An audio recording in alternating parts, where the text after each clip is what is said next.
do componente curricular farmacodinâmica, que o professor Fernando Olímpio, né?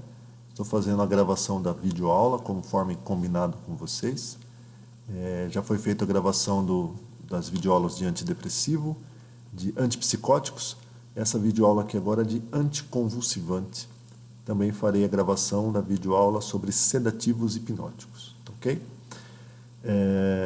Gosto de reforçar que a melhor forma de vocês estudarem seria uma boa leitura ao capítulo do livro. O principal livro abordado na disciplina é o do autor Katzung. O livro está disponível na biblioteca, tanto física, se não tiver disponibilidade para ir na biblioteca, também está disponível na biblioteca virtual da universidade, ok? Então faça uma boa leitura lá do capítulo do livro. Lembrando que também tem na sala de apoio da disciplina textos resumidos dos capítulos do livro, tá ok? A videoaula seria como um plantão tira-dúvida. Se fez a leitura, ainda restou algum resquício de dúvida lá, assiste a videoaula para fixar melhor o conceito sobre os assuntos abordados, tá ok? Esta videoaula, então, sobre anticonvulsivantes, tá ok? A gente vai abordar a convulsão, a epilepsia, os mecanismos de ação dos anticonvulsivantes e os principais medicamentos utilizados para a convulsão, tá ok? Então, vamos lá. Conceitual, pessoal. Convulsão.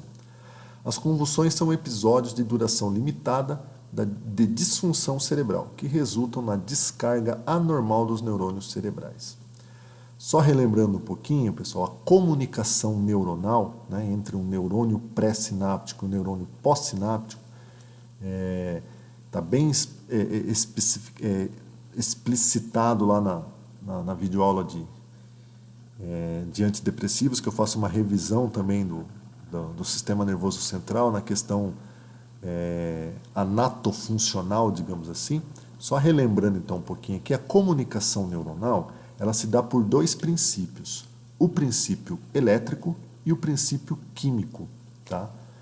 O princípio elétrico do impulso nervoso é mediado pelos íons, onde a membrana neuronal, através de aberturas e fechamento de canais iônicos, promove um influxo e um efluxo de íons, fazendo com que a carga resultante desses íons, tanto fora da célula neuronal quanto dentro da célula neuronal, promovem a propagação através de abertura e fechamento de canais iônicos.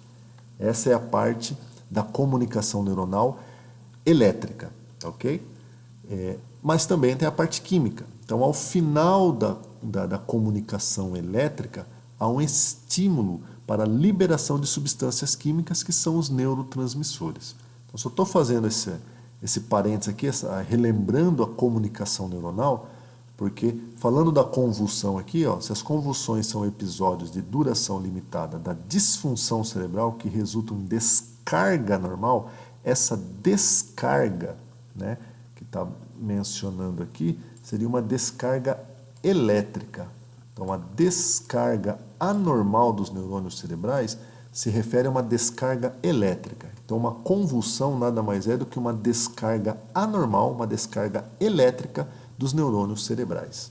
Ok? Uma convulsão pode ser causada por N fatores.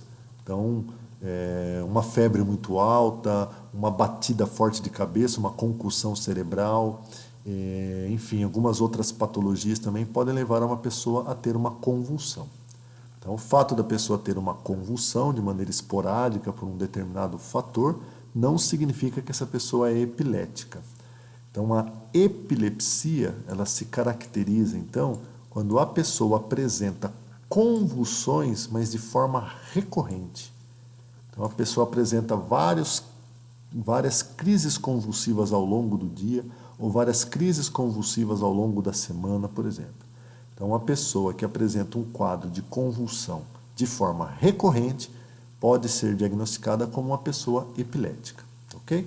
Então, convulsão é um caso esporádico, né? E a convulsão é uma descarga anormal, descarga elétrica, pois lá na comunicação neuronal nós temos a parte elétrica e a parte química. A parte elétrica mediada por íons, a parte química mediada por neurotransmissores, ok?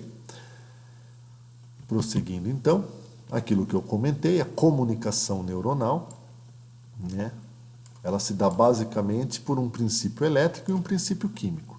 Isso é um GIF animado que está representando aqui, ó, essa onda branquinha que passa de maneira rápida, está representando, digamos assim, a parte elétrica da transmissão. Tá? Essa parte elétrica mediada por íons. Então, aqui na membrana neuronal, a gente possui canais iônicos que vão se abrir e fechar, permitindo a entrada e saída de íons. Esse entrar e sair de íons vai alterar a carga resultante tanto dentro da célula quanto fora da célula, condição essa que estimula a propagação desse impulso nervoso. Chegando aqui no botão sináptico, né, há um estímulo, né, também mediado por um íon de cálcio. Esse estímulo para que as vesículas representadas aqui, ó, se fundam à membrana celular e libere os neurotransmissores que estão armazenados dentro das vesículas. Então, essa parte aqui é a parte da comunicação química. Então, a comunicação elétrica é um estímulo, chegando no botão sináptico, esse estímulo faz com que se fundam as vesículas neuronais, liberando os neurotransmissores na fenda sináptica. Então, princípio elétrico e químico. O neurotransmissor liberado na fenda sináptica vai se ligar no receptor do neurônio pós-sináptico e continuar o impulso nervoso, porque o fato do neurotransmissor se ligar aqui já é a continuidade, já é o estímulo que faz com que esse impulso nervoso continue, através ainda de uma característica elétrica da célula, e chegando lá no final do outro neurônio, de novo, um estímulo químico. Então, assim se dá a comunicação neuronal, ok? Dando ênfase e revisando essa parte fisiológica, porque tem tudo a ver com os anticonvulsivantes. Vocês vão ver um pouco mais à frente aí que o mecanismo de ação dos anticonvulsivantes, tá? Temos vários fármacos anticonvulsivantes, mas o mecanismo de ação são poucos e são baseados nessa fisiologia da comunicação neuronal, ok? Relembrando aqui então, exemplificando melhor aqui, que aqui está representando uma membrana neuronal, tá? Onde há um influxo de íons de sódio e um efluxo de íons de potássio. Então, essa entrada e saída de íons, né, faz com que a carga resultante intracelular e a carga resultante extracelular fiquem em constante alternância, né, fazendo aberturas e fechamentos de canais iônicos e fazendo a propagação do impulso nervoso. Ok? Aqui tem mais alguns neurônios representados aqui, tá? E tem um gráfico aqui para exemplificar melhor essa questão do impulso nervoso. Esse gráfico ele está em milivolts no eixo aqui, neste eixo, está em milissegundos nesse outro eixo aqui, ok? Então, toda célula neuronal ela vai sair de um potencial de repouso. Todas essas etapas aqui do impulso nervoso, ele é medido em milivolts, tá? Então, a célula sai do seu potencial de repouso, tá? E sofre uma despolarização. O potencial de repouso aqui é aproximadamente menos 70 milivolts. Então, quando ela sai desse potencial de repouso, que ela sofre uma despolarização, ela aumenta essa carga. E logo após a despolarização, a célula sofre a repolarização, ou seja, começa a voltar para o potencial de repouso, só que ao voltar para o potencial de repouso, ela ultrapassa o limiar aqui do potencial de repouso. Esse ultrapassar o limiar aqui, ó, quando ela passa do limiar do potencial de repouso, esse ultrapassar aqui é a hiperpolarização, voltando para o potencial de repouso. Isso acontece constantemente nas células do sistema nervoso central, nos neurônios, em questões de milissegundos e várias vezes. Essa é uma condição fisiológica, tá ok?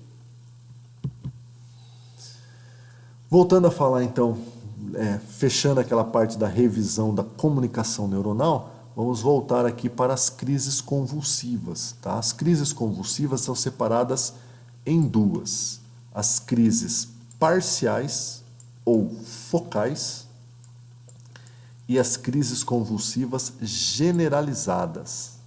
Tá?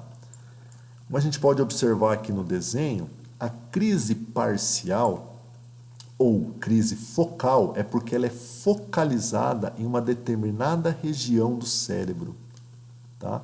Exemplificada aqui no desenho, que foi acometido apenas um pedaço do cérebro aqui. Então a crise focal, ela nem sempre se propaga para os dois hemisférios cerebrais, ou seja, ela é caracterizada por estar presente em apenas um dos hemisférios cerebrais, por isso que ela é mais focalizada.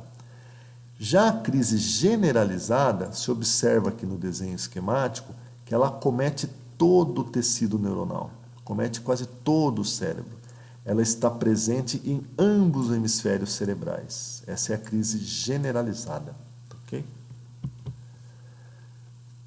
Uma tabelinha aqui que eu retirei lá do Katzung, aqui, onde ele fala das crises, né? A crise parcial focal e a crise generalizada. Então, a crise focal ou parcial, ela ocorre apenas em uma região, apenas em um hemisfério cerebral. Já a crise generalizada ocorre em ambos os hemisférios cerebrais, ok? Na crise parcial, tem uma subdivisão que é a parcial simples, a parcial complexa e a parcial secundariamente generalizada, ou seja, já está quase se tornando uma crise generalizada. Já a crise generalizada, nós damos destaque aqui às crises tônico-clônicas, tá? Conhecida como grande mal, a crise de ausência, considerado pequeno mal. Nós vamos dar mais ênfase a esses dois tipos de crise aqui, ó, tá, ok? Que são passíveis de tratamento, digamos assim. Tá? A farmacologia aponta para alívio das questões das duas crises generalizadas, crises tônicos-clônicas e as crises de ausência.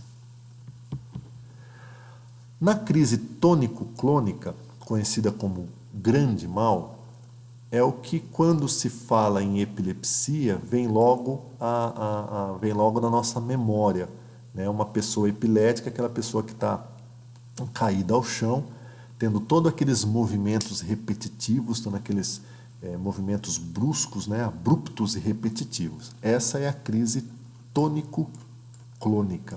Tá? Esses dois termos, estou exemplificando aqui, o que seria a parte tônica?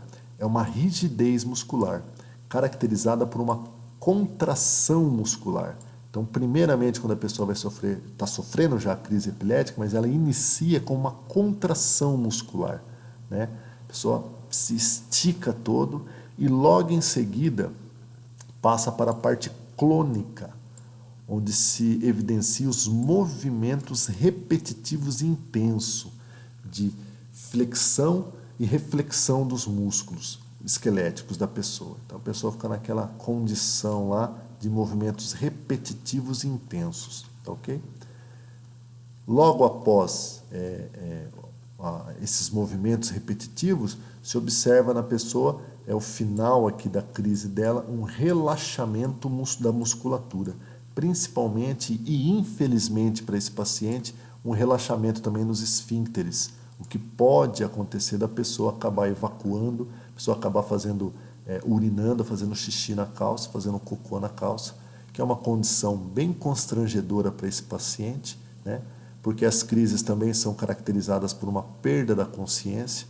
Então, a pessoa que entra na crise, ao voltar dela, não se lembra do que aconteceu, não se recorda de nada, muitas vezes não sabe nem onde está, ainda está numa condição ali que acaba sendo bem constrangedora para esse paciente. Então, isso é uma condição muito ruim para os pacientes que sofrem de crises epiléticas.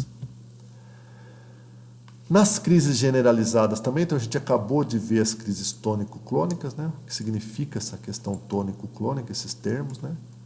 E também se observa a crise de ausência, né? Dentro da crise generalizada, conhecida como crise ou pequeno mal. A crise de ausência, pessoal, acomete mais crianças e jovens adolescentes. É caracterizada por um lapso momentâneo de memória. Além do lapso de memória, essa pessoa está em crise, ela está sofrendo uma crise epilética, ela também tem perda da consciência, né? Então a criança, isso se observa muito em escolas, né? Até as pedagogas são treinadas deveriam ser melhor treinadas a observar esse tipo de situação, até para passar para os familiares, né? Porque normalmente na escola você está usando mais o cérebro e se observa em crianças, né, há muitos relatos de crises de ausências que acontecem na escola, onde a criança, por um determinado período de tempo, de 3 a 5 minutos, assim como na crise tônico-clônica, né, não dura mais que isso, a criança tem aquele lapso de memória, fica olhando para um ponto fixo e não consegue interagir, as pessoas não conseguem interagir com ela, porque ela está em crise. Quando ela volta dessa crise de ausência, ela não lembra também o que aconteceu, tá? Estamos destacando esses dois tipos de crise aqui, porque os medicamentos, os fármacos, eles agem principalmente nesses dois tipos de crise aqui. Inclusive, a crise de ausência tem um fármaco que é específico para ele, porque é possível identificar quais os neurônios que estão envolvidos nesse tipo de crise aqui. Tem uma determinada região do cérebro que é a região que está relacionada com as crises de ausência. Então, a crise de ausência aparece mais na infância e na adolescência. São lapsos curtos e breves de consciência. Também pode ocorrer várias vezes ao dia. A crise de ausência, como eu falei ali, ela é evidenciada, acomete essa região cerebral aqui, ó, que é a região talâmica. Ou seja, os neurônios talâmicos reticulares são os neurônios que estão envolvidos com a crise de ausência. Então, a criança que está sofrendo uma crise de ausência, os neurônios dela que estão sendo afetados por essa crise, ou seja, estão naquela condição de despolarização sustentada, né? São os neurônios dessa região aqui, ó, do tálamo, que se propaga para a região do córtex cerebral, né? Então, neurônios que ligam o tálamo ao córtex cerebral. É uma via GABAérgica, uma via inibitória. Então, os neurônios que partem desta região aqui e vão até o córtex cerebral são os neurônios que estão afetados quando a criança está tendo uma crise de ausência. Ok? Anticonvulsivantes, pessoal. Vamos lá. Peguei essa tabelinha lá do Katzung, tem muitos fármacos aqui, bastante. Então não se preocupe, ninguém vai fazer vocês decorarem nome de medicamento, não é esse o objetivo nosso, tá? São bastante fármacos, pessoal, mas o mecanismo de ação dos anticonvulsivantes, eles afunilam. O mecanismo de ação, são 3 os principais mecanismos de ação dos anticonvulsivantes. Então, por mais que nós temos vários representantes aqui, né, no frigir dos ovos ali, numa funilação ali, são 3 principais mecanismos de ação. Então, a gente vai procurar entender bem os principais mecanismos de ação dos principais fármacos, né, porque todos os outros acabam tendo, direto ou indiretamente, o mesmo mecanismo de ação. Ok? A gente pode separar aqui ou dividir os anticonvulsivantes pelos seus grupos químicos. Tá? Então, a gente tem os barbitúricos, as idantoínas, as oxazolidinedionas, isso aqui é trava-língua, pessoal, e as succinimidas, tá, ok? Outras classes também usados, né, para tratamento da convulsão são os benzodiazepínicos, as dibenzazepinas, o ácido valproicos e seus derivados, os derivados do GABA e os triazínicos. Tá, ok? A gente vai dar uma ênfase maior aqui para os barbitúricos. Tá? A gente vai ver também todas as outras classes. Aquilo que eu falei, pessoal, talvez o slide mais importante da aula de anticonvulsivantes seja esse aqui, onde, independente de todos aqueles representantes lá, que a gente tem que entender que todos aqueles representantes, todos aqueles fármacos demonstrados na tabela aqui, que a gente já passou, eles possuem basicamente 3 principais mecanismos de ação. Tá? Então, os fármacos anticonvulsivantes possuem três principais mecanismos de ação, que são eles, tá? Antes de entrar neles, é importante vocês saberem que, quando eu falei da comunicação neuronal, eu disse que ela estava dividida na parte elétrica e na parte química. Então, a comunicação entre dois neurônios se dá basicamente pela questão elétrica, mediado pelos íons, tá? Que estimulam a liberação de substâncias químicas, que são os neurotransmissores.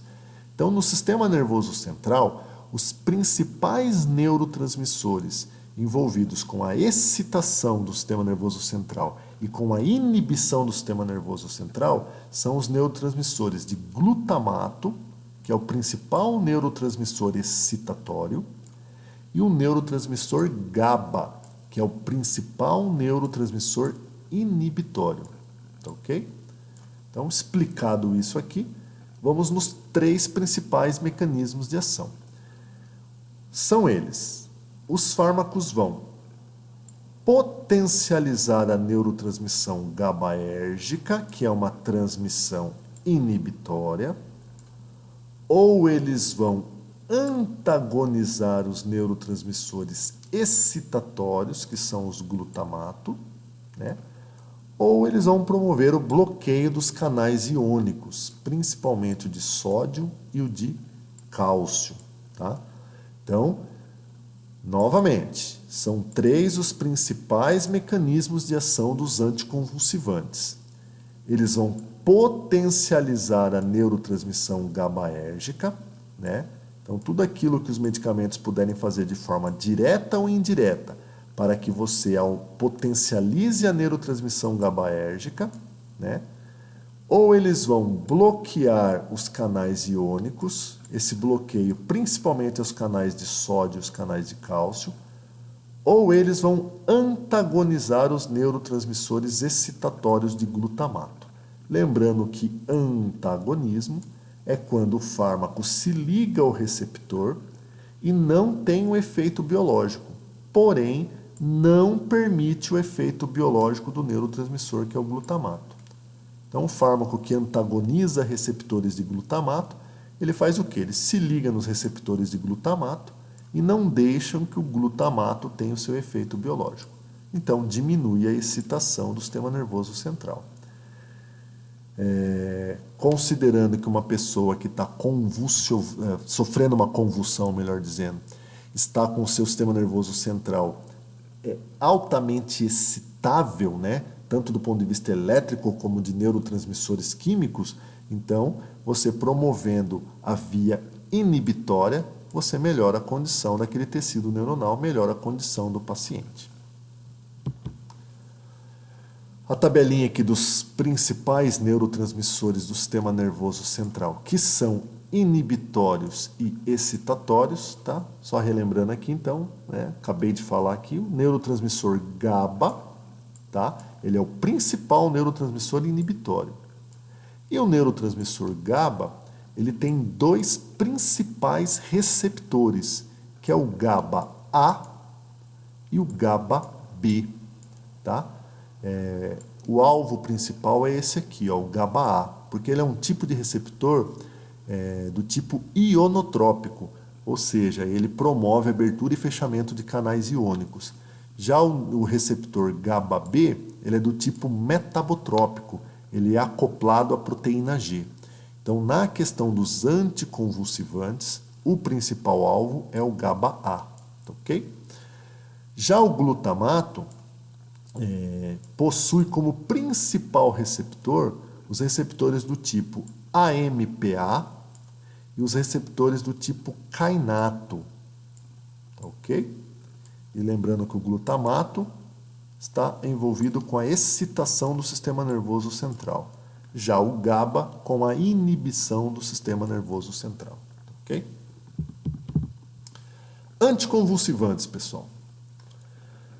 Estamos trazendo aqui duas classes, os barbitúricos e os benzodiazepínicos. Tá? Vamos dar um pouquinho mais de ênfase aqui no primeiro momento para os barbitúricos. Tá? O mecanismo de ação entre eles é muito parecido. Tá? A gente vai falar um pouquinho melhor dos benzodiazepínicos quando a gente estiver falando de sedativos hipnóticos. Então aqui a gente vai dar como ênfase os barbitúricos, utilizados como anticonvulsivantes, tá? Vocês vão ver que no sistema nervoso central, essas duas classes aqui principalmente, são meio que utilizados para tudo, como anticonvulsivantes, como sedativos hipnóticos, como indutor anestésico. O que vai variar um pouquinho é a dosagem, tá? E algumas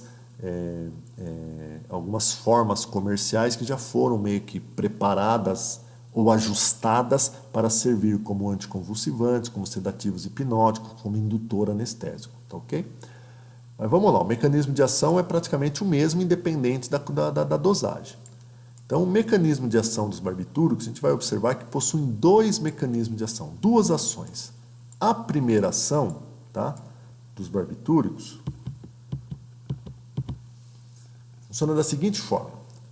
Essa representação aqui é um receptor de GABA, é um receptor GABA-A. A gente viu na tabelinha lá, que tem o GABA-A e o GABA-B. Esse aqui é um receptor do tipo ionotrópico, ou seja, ionotrópico ele é um canal iônico, mas é um receptor do tipo GABA-A, ok? Esse receptor aqui, ionotrópico, ele está mediando os íons de cloreto. Tá? Então, como que se dá o mecanismo de ação dos barbitúricos? Esse receptor aqui, ionotrópico, é uma proteína que possui várias subunidades. Tá?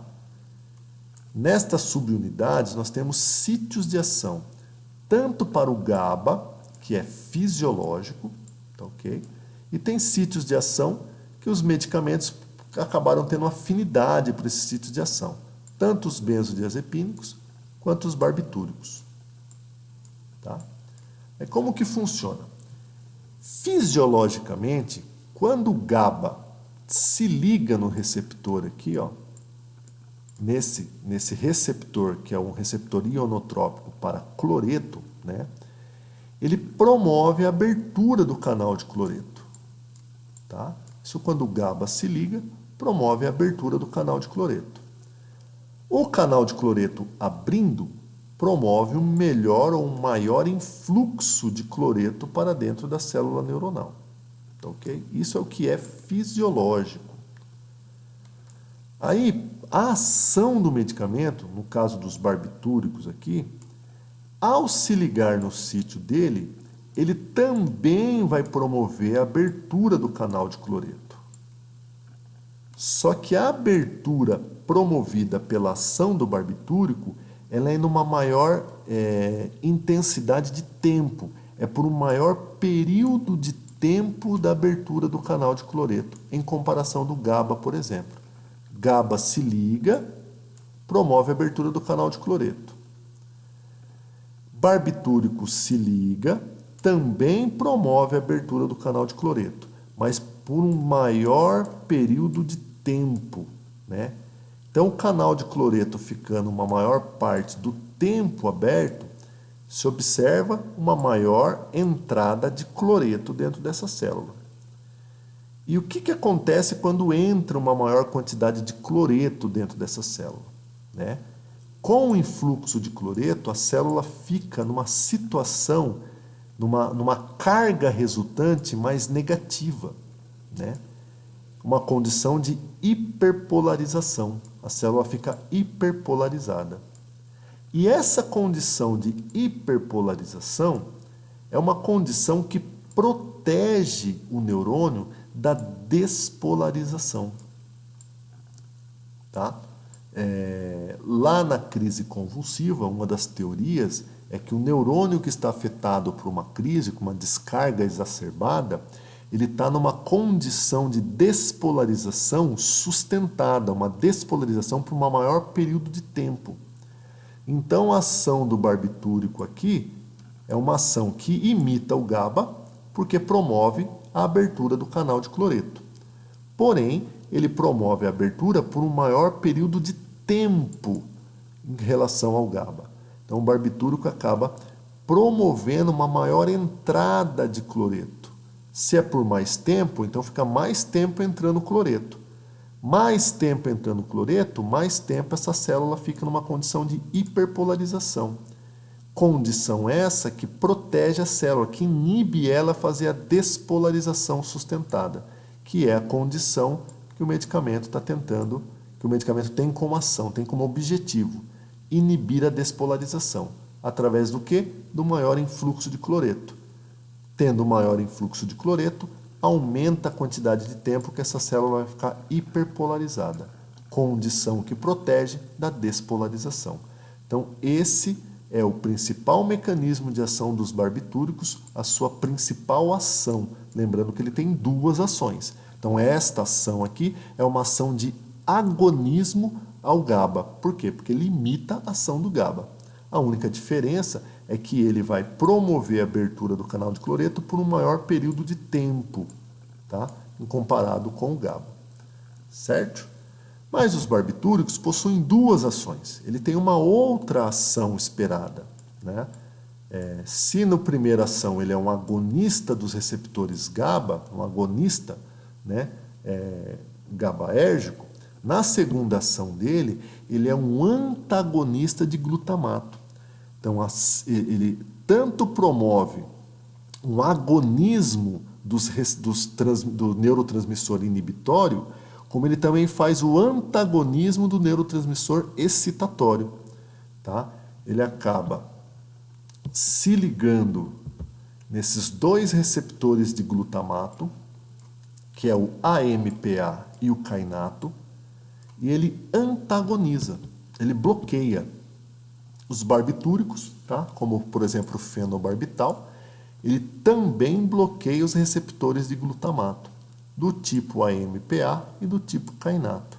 Bloqueando, não permite que o glutamato tenha o seu efeito biológico, né? Como o efeito biológico dele é uma excitação do sistema nervoso central, o bloqueio é uma diminuição dessa excitação, diminuindo assim a excitação neuronal. Tá ok? Então, os barbitúricos possuem duas principais ações, sendo a primeira ação, né, imitando a ação do GABA, se ligando no mesmo receptor de GABA, que é um receptor ionotrópico do tipo GABA-A, tá? Então, ele imita a ação do GABA, porém ele se liga num sítio de ação, no mesmo receptor, mas num outro sítio de ação. Promove a abertura do canal de cloreto, só que por um período maior de tempo. Promove uma maior entrada de cloreto. Condição essa que o neurônio fica negativo por mais tempo, fica hiperpolarizado por mais tempo. É uma situação que a gente espera, porque a gente gostaria, né, a ação do fármaco, é que a célula fique por menos tempo despolarizada.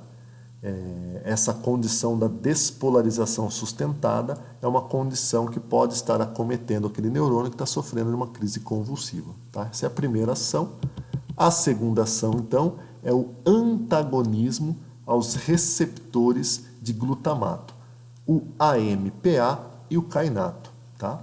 Antagonizando os receptores, diminui assim a excitação neuronal. Então, esses são os dois principais mecanismos de ação dos barbitúricos utilizados como anticonvulsivantes. Tá ok? Temos outras classes, esses são os principais, mas também a gente tem a classe química, né, que se assemelha também a essa outra classe aqui, que é das idantoínas e das dibenzazepinas. Os principais representantes são a fenitoína e a carbamazepina. Tá ok? Aqui é um outro mecanismo de ação em um outro canal. Esse mecanismo aqui de ação é no canal de sódio. Tá? Lembrando aqueles três principais mecanismos, que é de potencialização do GABA, do antagonismo do glutamato e do bloqueio do canal de sódio. Tá? Os barbitúricos que a gente acabou de ver, eles nada mais é do que uma potencialização do GABA, porque os barbitúricos, ao se ligar no mesmo receptor lá do GABA, promovem ele imita a ação do GABA, então ele acaba potencializando a ação do GABA. Tá? Então esse mecanismo aqui é um outro, aqui é pelo bloqueio do canal de sódio. Tá? Então esses medicamentos aqui, ó, da classe das idantoínas e das dibenzazepinas, a fenitoína, por exemplo, e a carbamazepina, o mecanismo de ação dela é outro. Ele já age nos canais de sódio. Tá? Esses canais de sódio possuem duas formas, digamos assim, a ativada e a inativada. A forma ativada é quando o canal está aberto. Então, quando ele se abre, ele promove o influxo de sódio. Tá? Logo após a entrada de sódio, esse canal se fecha. Isso é uma questão fisiológica do canal. Fisiologicamente é assim, ele abre e permite o sódio entrar e depois ele se fecha e permanece um período de tempo fechado. Tá? Justamente esse período de tempo é para proteger a célula da despolarização. A mesma coisa lá dos canais de GABA de cloreto. Aqui o de sódio é a mesma coisa. Então esses medicamentos dessas classes aqui, ó, como o principal representante a fenitoína, a carbamazepina, o que eles fazem? Eles promovem, eles promovem que a inativação do canal de sódio fique por mais tempo. Ó, o período da inativação é para proteger a despolarização sustentada. Os canais de sódio, após sua abertura, ficam por mais tempo desativados. Isso é fisiológico. Então, o mecanismo de ação desses fármacos vai ser justamente aí. Ó, eles agem nos canais de sódio, aumentando o tempo de inativação. Quanto maior o tempo de inativação, mais a célula é protegida da despolarização sustentada, que é a condição teoricamente, é a condição que o neurônio está na crise convulsiva. Então, esses fármacos aqui, fenitoína, carbamazepina, eles aumentam o tempo de inativação do canal de sódio, né? Acaba causando um bloqueio do canal de sódio, tá ok? Esse é um outro mecanismo de ação. Tem outra classe química, que é as succinimidas, tá? Ela já é um outro princípio. Falei do bloqueio do sódio, tem também o bloqueio do cálcio, tá? Então essas aqui, ó, tem seus principais representantes, a etoxsuccinimida e o valproato. Eles agem bloqueando o canal de cálcio, tá? O canal de cálcio, quando a gente falou lá da transmissão neuronal, elétrica e química, chega um momento que a parte elétrica estimula a liberação química. A estimulação da liberação química se dá justamente por canais de cálcio. É uma estimulação onde a vesícula neuronal se funde à membrana do botão sináptico e libere o neurotransmissor. Quem faz essa sinalização, esse estímulo, é os íons de cálcio através dos canais de cálcio. Então, esses medicamentos aqui, ó, o valproato e a etoxsuccinimida, eles agem justamente bloqueando o canal de cálcio. Os canais de cálcio são importantes para a fusão da vesícula neuronal e a liberação de neurotransmissores. Nas crises o quê? Convulsivas, ocorre uma liberação exagerada dos neurotransmissores, tá? Principalmente os neurotransmissores excitatórios, que é o glutamato, tá? Então, o mecanismo de ação desses fármacos, eles agem o quê? Bloqueando o canal de cálcio. Uma vez bloqueado o canal de cálcio, você diminui a quantidade de neurotransmissores excitatórios na fenda sináptica. Por que diminui? Porque diminui o estímulo das vesículas se fundirem no botão sináptico, diminuindo assim a quantidade de neurotransmissores que são liberados na fenda sináptica, tá? Quando eu estava falando lá atrás nos tipos de crises generalizadas, eu falei que existem dois tipos de crises generalizadas. A crise tônico-clônica, né? Aquela característica padrão, clássica da pessoa epilética, né? Aqueles movimentos repetitivos, brutos, né? Abruptos da musculatura esquelética da pessoa. Mas também falei que tinha uma crise generalizada que acometia principalmente crianças, que é a crise de ausência, que era observado que a crise de ausência, os neurônios afetados eram os neurônios da região talâmica que enervavam, que ligavam o tálamo à região do córtex cerebral. E esse medicamento aqui, ó, a etoxsuccinimida, né, que está em inglês, por isso que está com um S só, e aqui está em português, ó, etoxsuccinida. É o principal fármaco de escolha para o tratamento das crises de ausência. Por quê? Porque tem como principal mecanismo de ação o bloqueio dos canais de cálcio do tipo T. Tipo T de talâmico, ou seja, existe uma maior quantidade de neurônios com esses receptores no tálamo, né? E são localizados nos neurônios talâmicos, usados na crise de ausência. Então, isso é importante vocês gravarem, tá? O principal fármaco de escolha para as crises de ausência é a etoxsuccinida. Por quê? Porque tem uma afinidade maior por canais de cálcio do tipo T, do tipo talâmico, que é onde estão os neurônios que estão afetados na crise de ausência, principalmente em crianças e adolescentes. Ok? Uma outra classe aqui é a classe do trava-língua, né? Vou tentar falar de uma vez só, que é a oxazolinidinedionas. Ó, agora saiu. Principal representante é trimetadiona, tá ok? Também promove bloqueio nos canais de cálcio, parecidíssimo com as etoxsuccinidas e o valproato, tá? A única diferença dessa daqui é que o principal agente dela é o metabólito dela, tá? Não é considerado um profármaco porque a trimetadiona também tem ação biológica, né? Mas o que tem mais efeito biológico é o seu metabólito. Então, quando ela está na corrente sanguínea, depois da administração, caiu na corrente sanguínea, passou pelo fígado, sofreu o efeito de primeira passagem, sofreu uma metabolização hepática e o metabólito dela, dimetadiona, acaba tendo uma ação maior do que o próprio trimetadiona. Tá ok? Aqui alguns exemplos de medicamentos, pessoal, que a gente acabou abordando. Eu falei que eram vários medicamentos, mas que eram 3 mecanismos de ação. Então a gente viu, por exemplo, os barbitúricos. Ele reúne 2. Ele potencializa a ação do GABA, porque ele promove a abertura dos canais de cloreto, né? Que quem faz isso é o GABA, então ele está potencializando a ação do GABA, assim como ele também tem um bloqueio aos receptores de glutamato. Então aqui está o fenobarbital, seu nome comercial bastante conhecido aí, que é o Gardenal, né? Então o Gardenal, o fenobarbital, possui esses 2 mecanismos de ação aqui, ó. Liga-se aos receptores de GABA, do GABA tipo A, que é o inonotrópico, tá?